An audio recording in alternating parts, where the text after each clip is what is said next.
Welcome to The Fight on Matrix Midwest with Randy Carricker and company.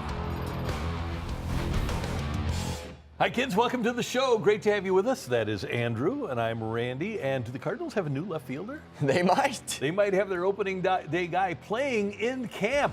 In the list, players that should have played their whole careers with one team that didn't. And Billiken heads basketball coach Josh Schertz joins us. But we're going to get things started with our quick hits. And one question after the trades of Braden Shen and Justin Falk the Blues fans have is, what are the Blues going to look like down the stretch? They've won 4 in a row, and with the departures of Shen and Falk, GM Doug Armstrong told Blue Note Productions' Andy Strickland that the young players that are in place are going to get chances playing in familiar game situations. Belief was that we want to turn it over to younger players, taking different roles, taking bigger roles. A player like Mayu will now likely get some power play time. You know, if we bring up Lindstein and Stenberg, they're going to get different areas of the special team where they wouldn't get if we were a competitive team fighting for a playoff spot. That's not how it works. But we're not that team right now, and we're going to give maybe players an opportunity to expand into roles they've had in either youth hockey, junior hockey, international hockey, and see how they perform at this level. All right, so you've won 4 in a row as we speak. You've won 5 out of 6. You're 8 points out of a playoff spot.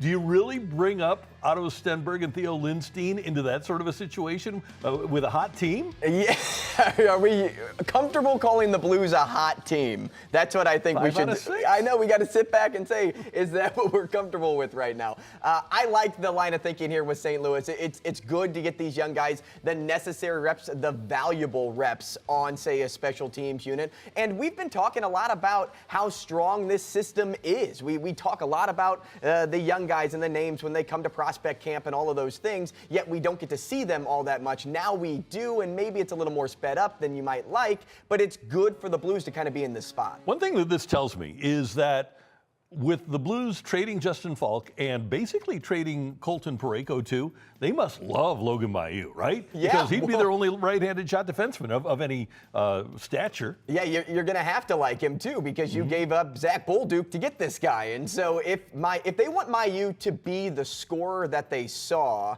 on film, and it hasn't translated over just yet, but if they can get that offensive threat, then yeah, for sure, you want this guy to be your number 1 defenseman at some point. College basketball, SLU, Mizzou, and Illinois all get to avoid the early rounds of their respective league tournaments. As the conference champions, the Billikens get a double bye in the A-10 tournament and don't play until Friday in the 3rd round. On Thursday, Mizzou gets the Kentucky LSU winner for their first game in the SEC, and after finishing 2nd in the Big Ten, the Illini wait 3 days and start their tournament in the quarterfinals. There is an advantage to playing well during the course of the regular season. And that happened to SLU and Illinois. To your point, I'm not worried at all that Illinois will have a good seed in the NCAA tournament. I am worried, though, about the A-10 matchups ahead for SLU. I mean, they might have to take on George Washington, who's probably the only team currently in the A-10 that can go toe-to-toe scoring-wise with them.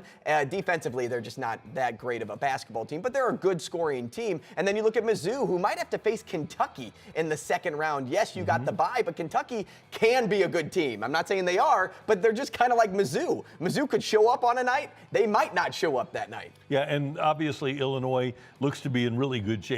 That double bye, you win the league tournament, there is going to be no better prepared team in the A-10 tournament than St. Louis University. I think they're clearly the best team. I understand being worried because it's tournament time and it's one and done. I really think that they are the best team in the A-10, and I don't think it's really close. Yeah, it can just be dangerous, though, when you factor in how well VCU, Dayton, George Mason have played down the stretch, and SLU hasn't played all that well down the stretch of this season. Billikens 3-3 in their last 6 of the regular season. Baseball, the Cardinals still haven't played Lars Nootbaar this spring because of his offseason heel surgery. And with him out, last year's minor league breakout star, former 2nd-round pick Joshua Baez, has taken advantage, hitting .333 with a couple of homers and a 1,000-plus OPS and a team-leading 6 hits.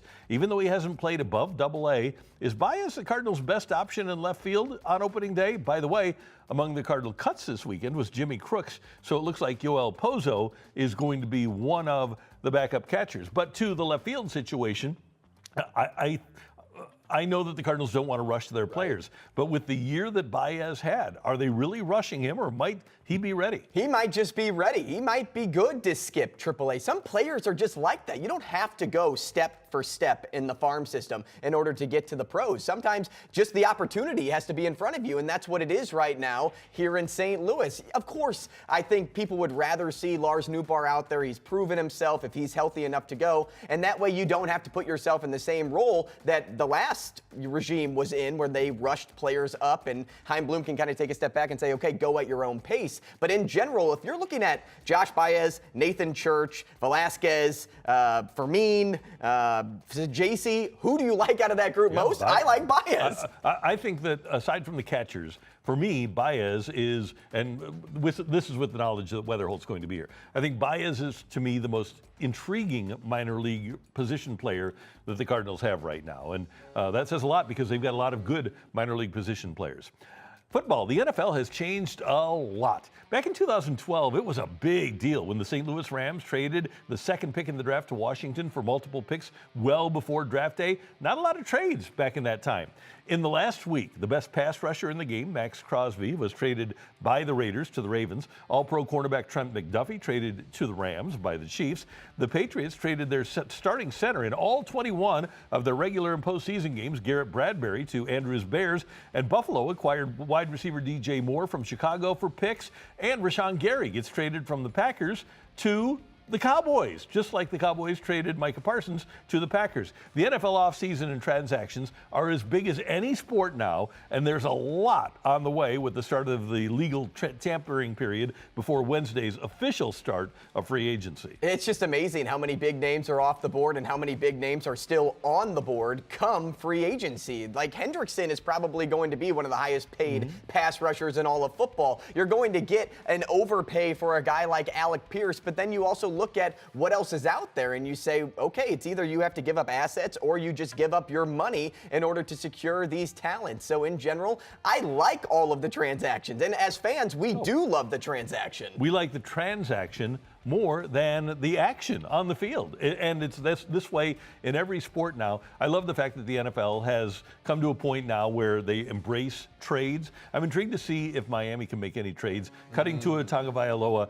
and taking on virtually $100 million cap hit. That is a third of their cap that they're spending on a guy that's not going to play for them. Yeah, but it's also probably the smartest move they've made.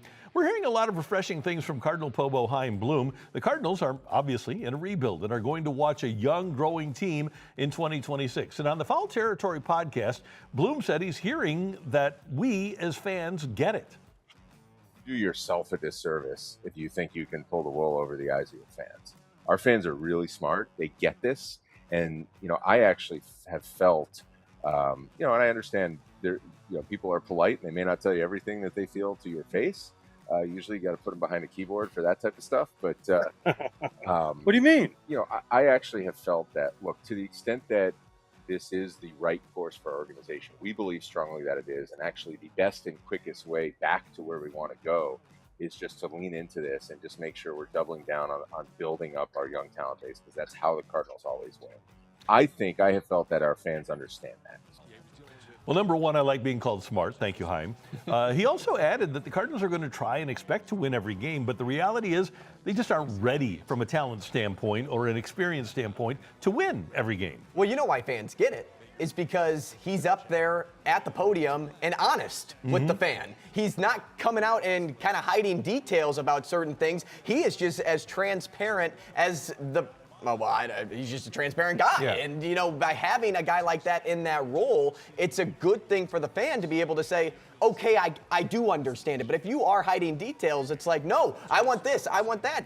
If you tell me the details, fine, I'll take it. We will never give back the 2006 and 2011 World Championships, but those might have done a disservice to John Mozeliak, who regularly would say, well, we hope we can surprise some people. And I don't think that worked to his advantage when everybody knew that was paying attention that the Cardinals were not going to be a World Series contender. Those are your quick hits here in the fight. Later in the show, we're got a little risky business for you. We're going to pick out a couple of bets and build a parlay. That's going to be fun. But coming up next, Billiken basketball coach Josh Schertz joins us here in the fight.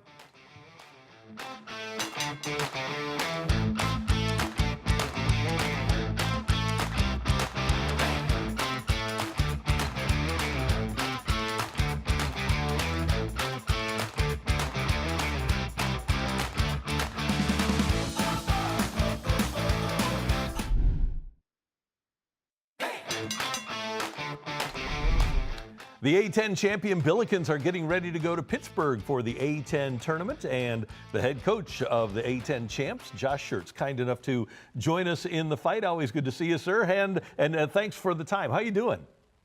I'm doing okay, all things considered. So no, everything's good. Just getting ready, and got practice this afternoon, and try to get back to work here, and before we head out to DC on Wednesday. Josh, how much of an advantage? How much of an advantage is it to have that double bye? Obviously, it's huge, but from a coaching standpoint. Well, it's good. I think it gives you a chance to get back to work on yourself. We're able to take yesterday off. We'll work today just really on ourselves, and then Tuesday, Wednesday on ourselves, and then really start probably dialing in some GW Fordham stuff. We'll throw in on Wednesday and Thursday. We'll know who we're playing when we practice Thursday, so Thursday will be getting ready for that opponent. So it's good. I think it's hopefully a chance to reset mentally, and then get to work on some things. Anytime you get to this point of the season, there's things, your psyche, and then there's obviously execution pieces. So we got work to do in both areas. And as you know, tournament basketball is always full of surprises. What games can you point to throughout the regular season that has you saying, yeah, our group has the experience and resilience to handle whatever comes at them? Well, I think we've shown it, in a number of ways. I mean, you look at, going to VCU and winning out there, and, having a lead, and then them coming back and taking the lead and the roof blowing off that place, and us being able to finish that game on a 10-0 run to close it. I think, playing two, obviously Stanford, Santa Clara's gonna be the NCAA tournament, but Stanford would have been, I think, their second best player, Akpara, got hurt, in January for a season-ending injury. But, we play at that time two NCAA tournament teams out in California, and shoot 12 for 47 from three, and have a great chance to win both games, so I think we've shown a resilience, a toughness, a wherewithal throughout the year. We're going to need that. I think there's a point of the year where you gotta really dial back into who you are, what your strengths are. Remember what makes you good, and also understand that in basketball, just like in life, you don't arrive in a state and stay there. Things can change. When things are going good, they can flip. When things are going bad, they can flip. The key, whether they're going good or going bad, is to get in, get to work, prepare as well as you can, and be ready to play your best the next game. And so hopefully, but there's definitely been times throughout the year, games where we've shown that we have what it takes to be really a team that can advance in the postseason. Coach, I've talked to coaches in the past who talk about how conference tournament time is the best, because if you aren't in a game, you're either preparing or you're teaching, but not necessarily sleeping. It's stressful, but what's it like for you? Do you have a lot of fun with it because it kind of is the essence of coaching? Yeah, I think, the postseason's the best time. You're in elimination tournaments from here on out, right? So, we'll have a Pittsburgh postseason and a postseason after that, and but you want to be playing your best. I think the way I've looked at it, always, and I've said this, if you win a regular season title, and we did, then, no matter what happens, you've had a great season. Outside world, everybody has different opinions on that, but to me, that's the truest test of a team's greatness, is what you do inside the 31 game regular season and the 18 game conference schedule. And so we've had a great season, but I think to have a special season, you have to perform well in the postseason. Everybody remembers that, and if our guys want to have a special season, I think they do. And this is the time of year you want to be putting your best foot forward. Everybody's playing with everything on the line, and are you able to be at your best, when it's all on the line? And starting on Friday for us in Pittsburgh, it's all on the line. And everything moving forward. We're in elimination tournaments the rest of the way. I think that's the best time of year. Everything's a game 7, and it's win or go home, and everybody's putting their best foot forward. So as a coach, as a player, it's the best time of year, and certainly it's a great chance to compete and cement a legacy and have a special season. Sometimes as fans, we get caught up in the wins and losses, but how much confidence is your group actually playing with right now? Yeah, I mean, look, I think, confidence comes from work, and confidence, just like everything else, ebbs and flows. I think when you're When you're winning, confidence is high. But again, we know we have to play better. I don't think there's any question about that. I don't think anybody feels like, we're playing our best basketball right now, down the stretch run of the season. And but I don't think we've lost confidence either. I think this group knows, look, we're every team in the A10 would trade resumes with us, right? I mean, we have, when you look at NCAA tournament, you look at the league, you look at everything, there's not a single team in the league that wouldn't trade with us. So, you start with that premise. We've been the best team in the league over a 31-game deal.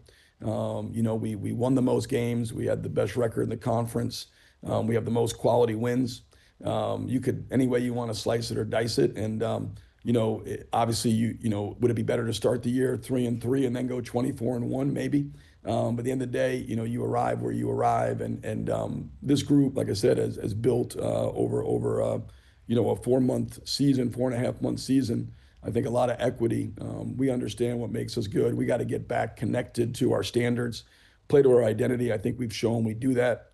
We're as good, as anybody in the Atlantic 10 Conference and a team that's capable of, like I said, stringing together some wins. Because when we've been at our best, whether it's the 33-point, flip against VCU from down 14 up 19 that happened here in the end of February, or it's, Dayton and being up 37 in that game. And, you just go through what we did at St. Bonaventure, you go down the list of games. This team has a lot in its, in its stable in terms of understanding, what we've been able to do when we've been at our best. And now it's about getting to our best more consistently. Coach, you mentioned right off the bat an opportunity for you guys to hit the reset button, and you never like to lose, but sometimes, especially at this time of year when you have a few days to practice, it can be beneficial to have the opportunity to hit that reset button, can it? Yeah, I think, win or lose, this is the time of year, you want to be able to kind of rest and refocus. You're not practicing super long, but it's got to be productive. This double bye really gives us a chance to really reset ourselves and hopefully reset mentally and reset and get back to some of the basics. It's hard in season. You don't get as much practice time once conference play hits because you're playing so often. There was a bye. Our bye came. It was the first bye. It was after game 1. So, really we've had one bye, from January 7th all the way to March, 8th. So a lot of games, little practice time, maybe, gets us a chance to reconnect to the fundamentals, gets a chance to get back to the base, and hopefully reminds us, what's made us good all year, why we're 27-4, why we're the regular season champions, why we're in the position we're in, to have a chance in the postseason. So those are the big things. And coming off a loss, look, losing stinks. There's no way to slice it or dice it. There's never a good time to lose. Losing, no matter when it is, sucks. But at the end of the day, it's a part of high-level competition. It's hard to have, compete at a really high level and never experience any failure, adversity. That's not really the way it works. And your ability to have the resilience, when the wind's at your face, you got to be able to endure, and you got to be able to understand and lock into the controllable things you can do to flip it when the wind's at your face and when the wind's at your back, which it has been most of the season. You got to stay humble and keep working and stay locked into improvement because, again, these are not static things like that. You can, you move through these states. You're not at your best perpetually, and but just like when things are going bad, it can flip quickly as well. And that's what the hope is. We get back to work and we're able to turn this thing, and the guys reconnect to what's made us good, and we get back with a fresh mindset here heading into Pittsburgh. You mentioned several times down the stretch after games that you didn't think your team was physical enough in games. How do you fix that this week? Well, I think physicality is a part of it. I think our execution, hasn't been as good. When to win high stake games, and you gotta compete exceptionally hard. You gotta play hard. You gotta play with great levels of physicality. You have to execute at a high level, and you gotta be super connected together. And those are the areas we got to get back to. Those are the superpowers. That's what's made us good. And so, it's not like any of those things we haven't done. We've been, over the course of the year, going in the last game, we're number 1 in the country in field goal defense. For a lot of the year, we're number 1 in the country in rebound margin. We're number one in the country in defensive rebounding. We've been one of the better offensive teams in the country. So, and the best in the history of the A10. So all these things we've done, those 4 areas, the competitiveness, the physicality, the execution, and the connectedness has been a core of why we've been good. But you just got to go back and dial into them. A lot of basketball winning is done in what we call the invisible spaces, and those are the physicality things, setting great screens, great box outs, sprinting the floor, putting your chest on the basketball, competitive plays at the rim. I mean, there's a million of them inside of a game. We've got to get back to doing them. We've got to get back to executing at a really high level. This team's, greatest strength has always been how smart it is and how well it executes. And we haven't executed as well on either end of the floor. The last month or so, and that's, we got to dial back into that, which I hope this week we could kind of reconnect to the ability to execute at the highest level. We've been great with scouting report, personnel, those things, and there's been slippage there, and that's, we got to correct that. We got to correct the physicality and make sure when things get bad, because in a game it's usually imperfect, particularly when you're playing another good team. You don't just, roll through them and they just roll over and you win by 50 or 60 every night. We got to be able to, through the adversity of the game, not disconnect and try to put our capes on and figure out a way to win by ourselves. We got to be able to stay connected, do it together, and ride that adversity and not deviate from what we know is good basketball. We know your team is just a very high-scoring team. You see that with the stats. We know how consistent this SLU team has been all season long. How nice was it to get that poor shooting night out of the way before tournament play starts? Yeah, certainly, we've been, I think going to that game, we're number one in the country in 3-point percentage. And like I said, we're tracking to be the best scoring team in the history of the Atlantic 10. And so we've been a good offensive team. We were not against George Mason. Some of that was, obviously I thought George Mason, did a good job defensively. When we got good looks, they certainly didn't go in. But we also didn't do a great job of working to get great looks. And we missed a lot of layups. We missed open threes. And I think that got us frustrated, seeped into our defense, and I thought we got a little bit offense sensitive in that game. And so the reality, though, in postseason is you're not going to shoot it great every night. And the best teams bulletproof themselves, and how do you do that? You do that through, your defense, you do that through your rebounding, you do that through your offensive process. There's ways, you do that through taking care of the ball, through forcing turnovers. And so we've got to do the best we can in the postseason to bulletproof ourselves where, hey, if shots go in, that's awesome. We're going to win in a blowout. But if they don't go in, we're going to give ourselves a chance to win. And that was kind of my point when we talked about, understanding how good we could be was leaving California. Those 2 games were 12 for 47 from 3. And we had a really good chance to win both games. That's when you're about the right stuff, is when the ball's not going in and you're still giving yourselves chances to win. Hey, Josh, one more quick thing. I understand that the Billikens have sold a ton of tickets to Billiken backers that are going to make their way to Pittsburgh. That'll be pretty cool to have a lot of Billiken fans supporting you guys in the tournament. Yeah, of course. It's been a great year from our fan base. Amazing what they've done, at home. I mean, again, no coincidence. We went 19-0 at Chaffetz, and our fans were a huge part of that. And so for them to make the trip, on these neutral environments, I mean, so much of it is, who has the bigger crowd, and they've been the wind at our backs, all year long. We're not regular season champions, without them, because of the lift they've given us. And so for them to go to Pittsburgh, I mean, that's terrific. And hopefully have a great crowd, great atmosphere, and be able to put our best foot forward. And if we play as well as they cheer, we'll be in for a really good weekend. Josh, good luck in the tournament. Have fun up there, and we'll see you back here, hopefully on your way to the NCAAs. Sounds great. See you guys. All right, thanks, Josh. That is the coach of the Billikens, Josh Schertz, joining us here in the fight. Their first game, as he mentioned, is Friday. Coming up in the list, players that should have played their whole careers with one team, but didn't. That's next in the fight.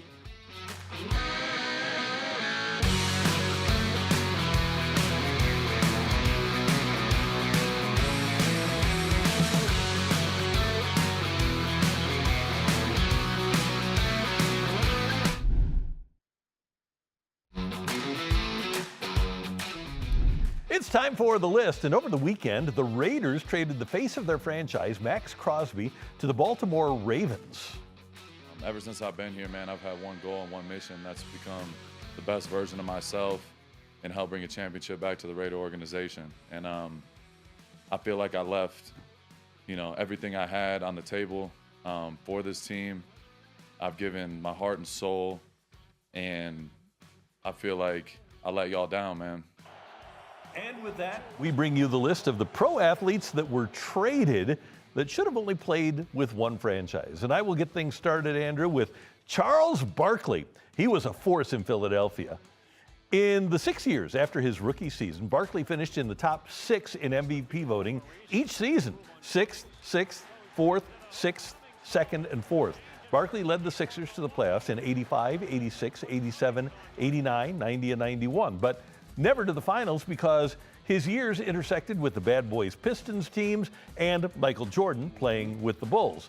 After averaging 23.3 points, 11.6 boards, and 3.7 assists in 8 seasons in Philly, both sides decided that they'd bang their head against the wall enough, and the round mound of rebound was traded to Phoenix, where he won the MVP and led the Suns to the finals in his first year there, before losing in the finals to Jordan and the Bulls. Charles should have been a Sixer for life. Absolutely. And as I watch these highlights, I have a question for you that I think is going to be pretty hard to answer. Chuck, more entertaining as a player or as a broadcaster? Definitely as a broadcaster. And a much longer career.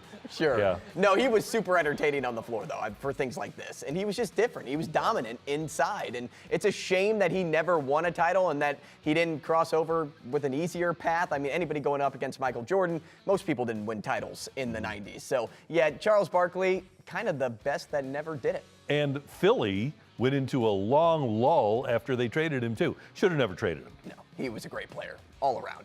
All right, my number 3. Another player that I don't think ever should have been traded. Luka Doncic was the Dallas Mavericks post-Dirk Nowitzki. He was the iconic franchise player that everybody loved and should have died in that uniform. Dirk did it, so it was only right for Luka to do it too.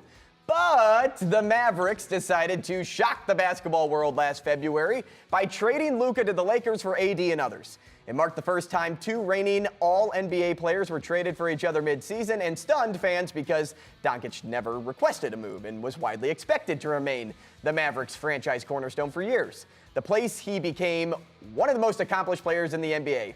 You know how I know that? Well, because you just look him up. 5-time NBA All-Star, 5-time NBA All-First Team. He led Dallas to its first NBA Finals appearance since 2011. He was a perennial MVP contender, and he won an NBA scoring title. And then if you look back at what all the fans said about Nico Harrison, you just know that they cared more about Luka being there than they do about, say, maybe the success of the franchise. That was the biggest thing. He was such a huge part of that community, loved Dallas, and Nico Harrison and Luka may or may not wind up being a great postseason performer. He may never win a championship, but they loved him in Dallas. And when you have a guy that's that beloved in this day and age, you can't trade him. And if you do, you've got to get a lot for him, more than just Anthony Davis, who is still street clothes. And fortunately, they got the number 1 pick and ended up with Cooper Flagg. That was the best thing that probably could have happened to Dallas in the event of the post-trade. All right, my number 2, Joe Montana is and always will be a 49er legend. After leading San Francisco to Super Bowl wins 4 times in 10 years as a starting quarterback, Leonard Marshall of the Giants flattened him in the NFC Championship game. This hit from Marshall, and watch him get up and boom. This is after he was down on his knees, and he just levels him. Well, that caused a bruised sternum, a bruised stomach, cracked ribs, and a broken hand. As Montana tried to come back during training camp in 1991, a torn tendon in his elbow caused him to miss the 91 and 92 seasons. During those 2 years, Steve Young, 5 years younger, led the NFL in passer rating and won the 92 MVP. 49ers had to make a decision, and they went with Young.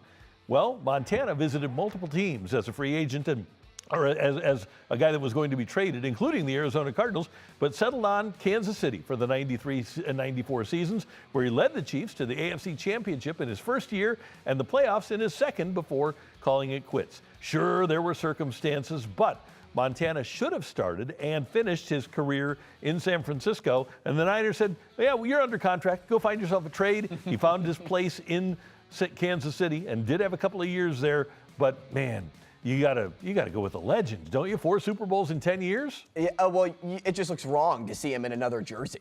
I think that's what I look at more than anything else. You watch Joe Montana put on Chiefs colors, you watch him put on San Fran colors, and you say, which one looks better? And obviously it's the 49ers. The circumstances point, I'm happy you added that in there. Steve Young, of course, was awesome. Yeah, he was incredible. But when you're talking about Mr. 4 Super Bowls in 10 years, it just seems so wrong to take him out of that situation. Yeah, but on the other side of the coin, though, you have the NFL MVP. So do you move the NFL's MVP? No, you don't. No, you don't. Hard choice. You obviously go younger. And this is exactly what my number 2 is Green Bay went younger here because we know Brett Favre didn't end as a Packer. But he should have. It was the place he became a 3-time NFL MVP, a Super Bowl champ, an 11-time Pro Bowler. He was the league's all-time leader in passing yards and touchdowns at the time of his retirement, but he missed football and didn't want to retire. So when he attempted to make a comeback, he had a strained relationship, with the Packers management, and the team's commitment to Aaron Rodgers, in this case, complicated matters. So Favre then requested a release so he could sign with another team. But guess what the Packers said? Not going to do that. And then it effectively forced a trade. So on August 7th in 2008, he became a New York Jet, Jets, Jets, only for a 4th-round pick. Pretty good if I say that. I'd take that if I was a Jets fan, even though it didn't really go well. What's most disgusting is where he ended his career, though, Randy. He ended with the Vikings, a division rival. So if I was a Packers fan, I'd be puking. Yeah, no doubt about it. And it's amazing how similar the Favre and Rodgers situations wound up being, going all the way to the point of them getting traded to the New York Jets. And would it surprise anybody if Aaron Rodgers would end his career as a member of the Vikings either? No, but you are 100% right. He was iconic. Brett Favre Way is a street in Green Bay. You don't trade guys that have streets named after them. Although, in this case, they were like, you threw a lot of interceptions, and I guess we'll just go with Aaron Rodgers. Yeah, and they did win a Super Bowl with Rodgers. And good for them. And Favre threw a bad interception. And Rodgers had, 3 NFL MVPs or something like that? Not bad. All right, my number 1. After you draft and develop a guy and in 13 years he becomes your best ever player, you don't trade him in the twilight of his career, do you? You don't? Well, inexcusably, the Blues did that to Bernie Federko. Federko is still the Blues' all-time leader in games, goals when he was traded, assists, and points. But the Blues under team president Jack Quinn were ruthless, and GM Ron Karam brought Bernie in for an end-of-season meeting and told him he was being traded. They asked him for a list of 5 teams that he'd go to, but without asking Bernie, they traded him to Detroit, where he played his last season. That administration completely disrespected and mistreated their best ever player. And you know what? After 1 season with the Wings, Bernie retired, and he's been here ever since. Shame on the Blues organization at that time for not having Bernie play his entire career where he wanted to here in St. Louis. And oh, by the way, after that entire episode, the only one of the people involved in it that's still here in St. Louis is Bernie Federko. Funny how that works. Yeah. Funny how that works. You know, I think that actually makes matters worse, is knowing that Bernie Federko is back and such a success, and the fans still love that guy to death, and we do love watching him on every broadcast. That's just who Bernie has been for us in St. Louis. I didn't get to watch him play, so I learned about Bernie Federko through his broadcasting, and it's just so weird to think that when you go back and you go check his Wikipedia page or his stat page, whatever you want, and you just see that short little line there when he's with another team, like that, again, it's wrong. And a guy that absolutely loves our community. He wasn't going anywhere. He was always going to be a St. Louis. And sure, the Blues got Adam Oates for him, and that was great. It was helpful. You don't trade that player. He's an icon. He's got a statue out in front of Enterprise Center. You don't trade guys that have statues. And another guy with a statue, and I think it's the craziest trade ever. Wayne Gretzky. He rewrote hockey history in Edmonton. I guess being the NHL's all-time leading scorer and 8-time Hart Trophy winner wasn't enough, Randy, to end a career in Edmonton. So during his tenure, Gretzky led the Oilers to 4 Stanley Cups in 5 years. I don't know if that's good. He shattered multiple single-season records. I don't know if that's good. 92 goals, 212 points, Randy, would you take that? Wow, yeah. Yeah, he was the sole reason Edmonton was one of the most dominant dynasties in sports history. Fans considered him untouchable. He was a Canadian icon. What more could a franchise want? Yet, on August 9th, 1988, In what became known simply as the trade, the Oilers shocked the hockey world, sending Gretzky to Los Angeles for Jimmy Carson, Martin Zelinas, and $15 million and multiple first-round draft picks. The deal upset Canadians so much that new Democratic Party House leader demanded the government block it. In Gretzky's first appearance back in Edmonton, he received a 4-minute standing ovation. 4 minutes. That's how much that man meant to the city of Edmonton and how terrible of a look it was to send him away. And I get that everybody wanted him to enhance hockey's standing in America, especially in a big market like LA. And I get that Janet Jones was still in movies at the time and was living in LA. But if you're hockey, you have to keep your icon where he made his mark. And that was in Edmonton. And it was terrible that the Oilers had themselves in a situation, and the league had themselves in a situation where they couldn't keep Gretzky in Edmonton forever. He started there. He didn't win another Stanley Cup after he left there. He is a guy that should have spent his entire career as an Oiler. He was born in Canada. Like, he's one of your own. He's a blood member of Canada. And you said, no, let's just send him to the States. Yeah, it would have been bad, by the way, if they would have sent him to LA and he was a blood, because then you got the whole Crips thing. And we don't need that. It's not good. That is the list here on The Fight. Coming up, we're going to build ourselves a parlay, and we're going to play some risky business. We're going to have that for you next here on Matrix Midwest.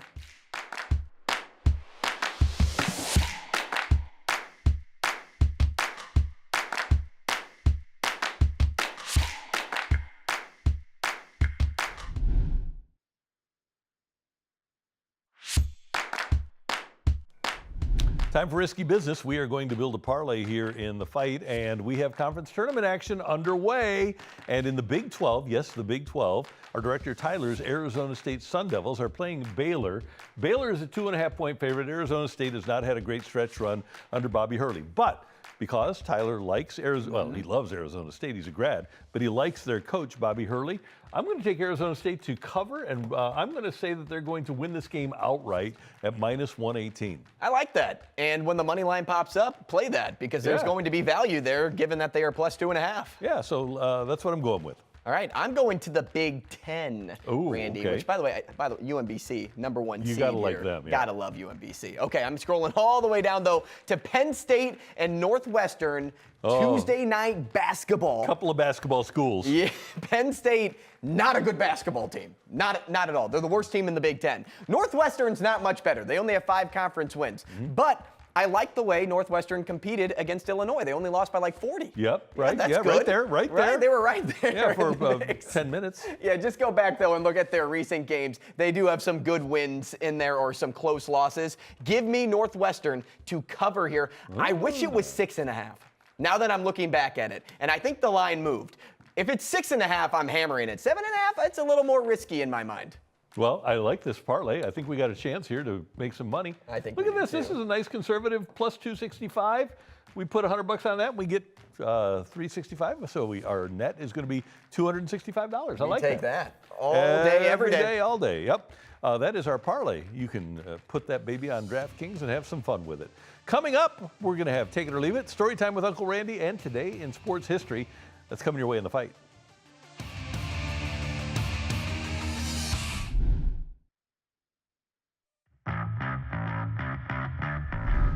All right, time now for Take It or Leave It. And I don't know if you saw this, Andrew, a little Big Ten action early in Sunday's game against Michigan.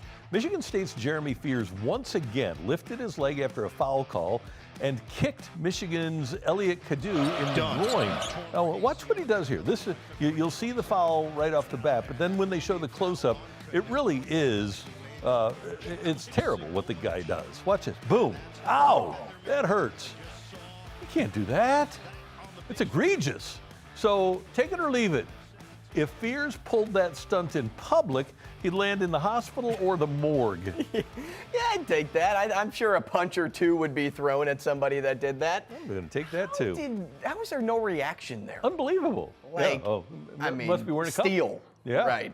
Yeah. It is steel down there. Yeah. That's a total Grayson Allen move, and I hate that. Me too. As Bad. you know, I hate Grayson Allen. And Fears is known for this. Yeah, well, Striking fears into the hearts. he's very fearful. Yeah.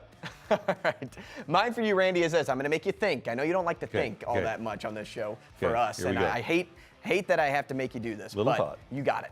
Mizzou was one of the worst teams in college baseball last season. You know that, I know that. They were 16-39. They were 3-27 in the SEC. Oh, who's their coach, Tony Vitello? Nope, not anymore. Oh, okay. And he never was. Oh, okay. All right. Wanted to be. They're 14-2 now, and non-conference play to open 2026. Pretty good. And they won a game trailing 12-1 on Friday. Here's my take it or leave it for you. Mizzou will match last year's win total in conference play by the end of the month. Here are the 9 games that they play, and they only need 3 wins. You get to 3.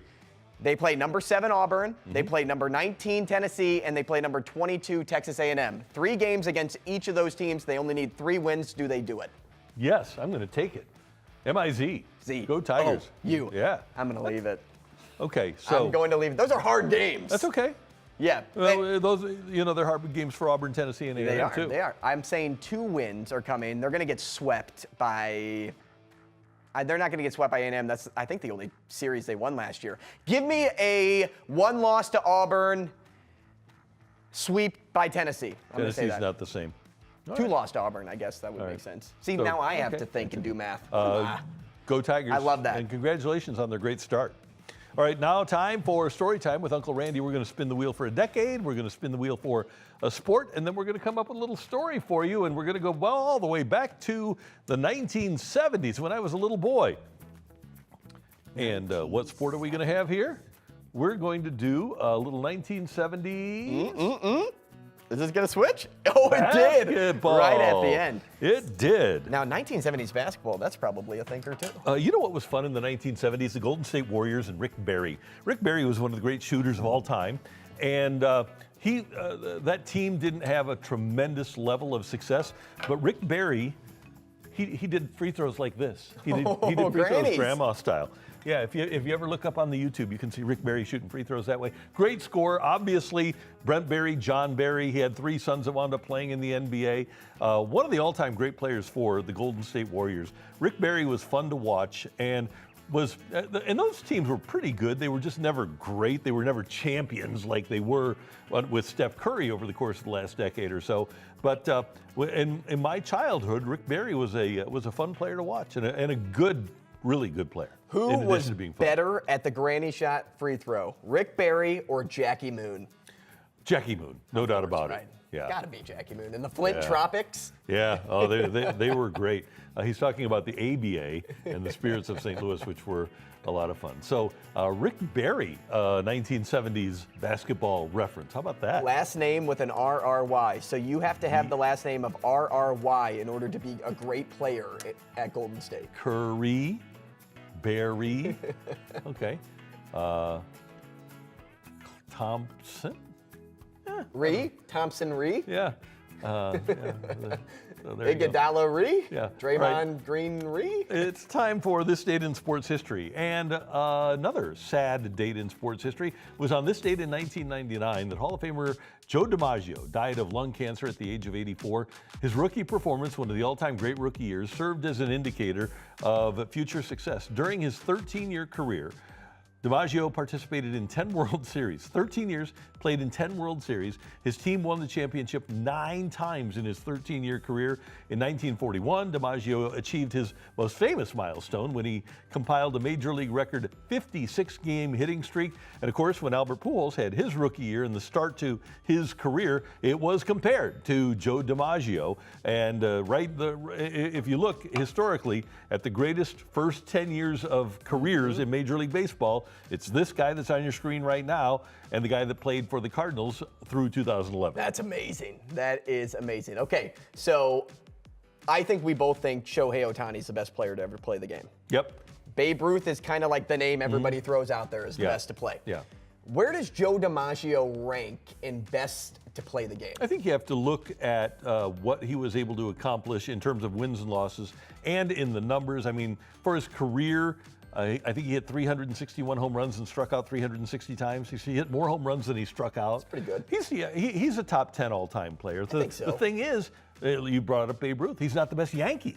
Yeah. And so when you look at a franchise that had Ruth, had Gehrig, had Mantle, had DiMaggio, he kind of gets overshadowed just because of the team that he played on. But he's a top 10 player in my mind all time. And in terms of right-handed hitters, it's Ian Pujols. That's it.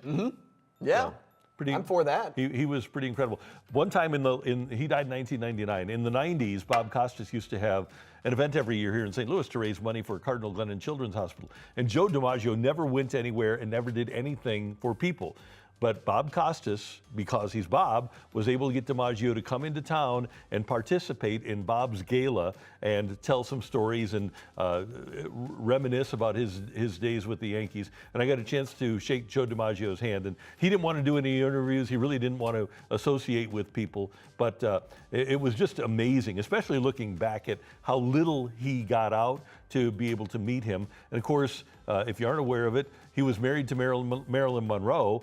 And after she passed away, he put roses at her grave, or had roses delivered to her grave every week for the rest of his life. So have you washed that hand since shaking his hand? I think I have, yeah. But he was something. Opportunity. What a great player. Tyler in our ear says, 2020 happened. Yeah, that's why you had to wash your hands. Wash your hands and sing happy birthday twice, right? That's what we had to do. Joe DiMaggio passing away on this date in 1999. It's always great to have Cardinal baseball. We're about halfway through our Cardinals spring training schedule here at Matrix Midwest. But if you haven't gotten an antenna yet, you need to. And if you're watching on the app, you can watch the Cardinals on free TV right here on Matrix Midwest. Go to Target and get an antenna for just $10, and the picture's great, isn't it? We watch it every single time it's on. Yep. And of course, The Fight is always available on the KMOV app and the new Matrix Midwest app, plus on your local favorite podcast platform. And 4 On. Just find us at 4 On, and you can listen to us there on YouTube or your favorite platform as well there. And we record The Fight, the trivia game against me, every Tuesday at about noon on Zoom. You can enter to play by either going to matrixmidwest.com and using the drop-down menu there, or fill out the form, or you can simply email us at thefight@matrixmidwest.com and say, hey, I want to fight Randy. See, it's very easy. And you could win this. Yeah, you could win the belt. Thanks for tuning in. Great job as always, sir. Great job by you. That is Andrew Rogers, and our director, Tyler Klaus, is unbelievable. I'm Randy Carricker. Thanks so much for joining us, and we will see you next time right here in The Fight.